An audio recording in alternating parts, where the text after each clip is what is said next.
Hello, my name is Sylvia Shelton, and this is my portfolio for the RHIT program at Southern Crescent Technical College. For my interview, I spoke with Rhonda Profit.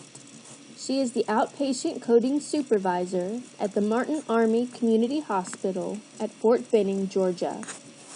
Her certifications include, from AAPC, she has the CPC, the CPCH, which is now called the COC, and the CPCP. Her education includes an associate degree in health information from DeVry University that she is pursuing now, and she should finish within the next semester. She plans to continue on and earn her bachelor degree in health information administration. Her daily duties include the supervision of 8 medical coders, and she ensures they code their encounters correctly in the 88 clinic hospital.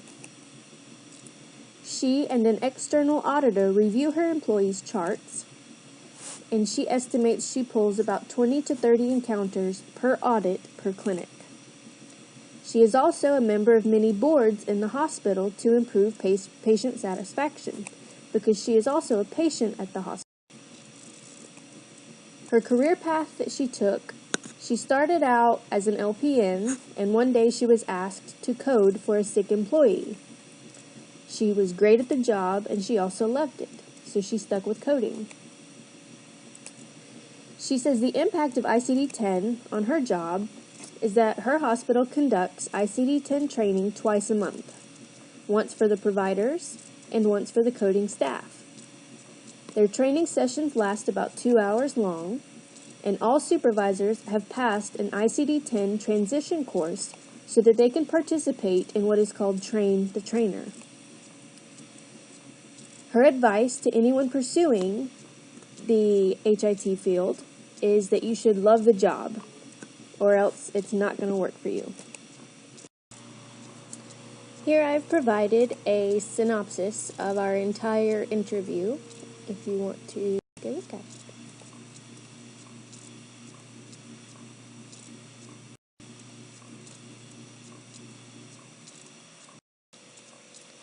For my event, I listened to a webinar called ICD-10 PCS Made Easy that was recorded on Wednesday, May 21st, 2014. One of the interesting things I learned was that ICD-10 PCS has 4 essential attributes. The first is completeness, that all substantially different procedures have a unique code. And there is expandability. The structure of the system allows incorporation of new procedures as unique codes. There is standardized terminology, which includes definitions of the terminology used. While the meaning of specific words can vary in common usage, ICD-10 PCS defines a single meaning for each term used in the whole system. And it also has a multi-axial structure, which means each character has the same meaning within a section and across sections to the extent possible. As for the code structure, each code is comprised of 7 characters. There are 34 possible values for each character, including digits 0 through 9 and letters A through H, J through N, and P through Z. And I thought this was interesting that O and I were omitted so they were not confused with 0 and 1. As for the code format, the main section of ICD-10 PCS is the medical and surgical section. And as I stated earlier, each code has 7 characters. The first is the section, the second is the body system, third is the root operation, fourth is the body part, 5th is the approach, and 6th is the device, and 7 is the qualifier. So here we can see character 1 is the section, as I stated earlier, and the med-surg section is the largest in ICD-10 PCS. So here you can just see a snapshot of all the different codes for the med-surg section. Character 2 is the body system, and these are all the codes that can be used for the med-surg section as far as the body system goes. Character 3 is the root operation, which defines the precise and distinctive objective of the procedure. And here we can see some that are used in the med-surg section. Character 4 is the body part, which defines the specific anatomical site where the procedure is performed. Character 5 is the approach, which defines the technique used to reach the site of the procedure, and there are 7 different approach values. And these are those. Character 6 is the device, and it includes only devices that remain after the procedure is completed. Instruments for visualization are not included.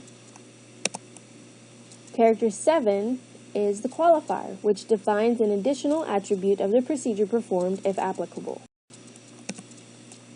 Some of the conventions included in ICD-10 PCS are as follows, and I thought it was interesting.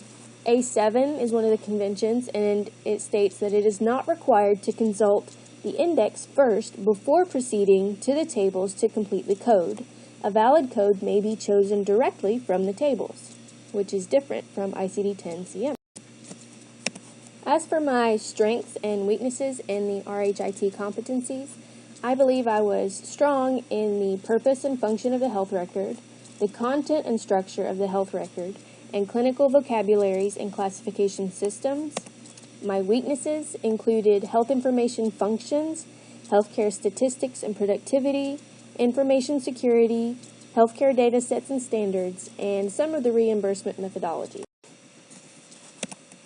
To prepare for the RHIT exam, I plan to give myself at least 3 months to study, and I'm going to wait to sign up for the RHIT exam until after October to ensure the ICD-10 has been implemented. To improve my weaknesses, I plan to review the RHIT book we used in the first semester, and especially review chapters 4, 7, 9, and 17, because they cover my weak areas. And I plan to assign 1 week per chapter. I plan to also purchase the RHIT preparation book from AHIMA, because the CCS one helped me take that exam. I chose the program at Southern Crescent Technical College because it was in Georgia, where my husband is stationed at Fort Benning. It was 100% online. I was pregnant, so I knew I wouldn't really be able to go to school the entire time. And it was also AHIMA accredited. Some improvements I believe that could help the program include that it should not be offered online. I believe coding is a little more complex, so it needs to be taken in a classroom setting. So also, I believe there should be less projects.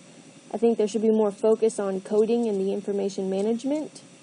And we should also cover procedure coding. I think that would be very helpful. Thank you for this journey, and God bless.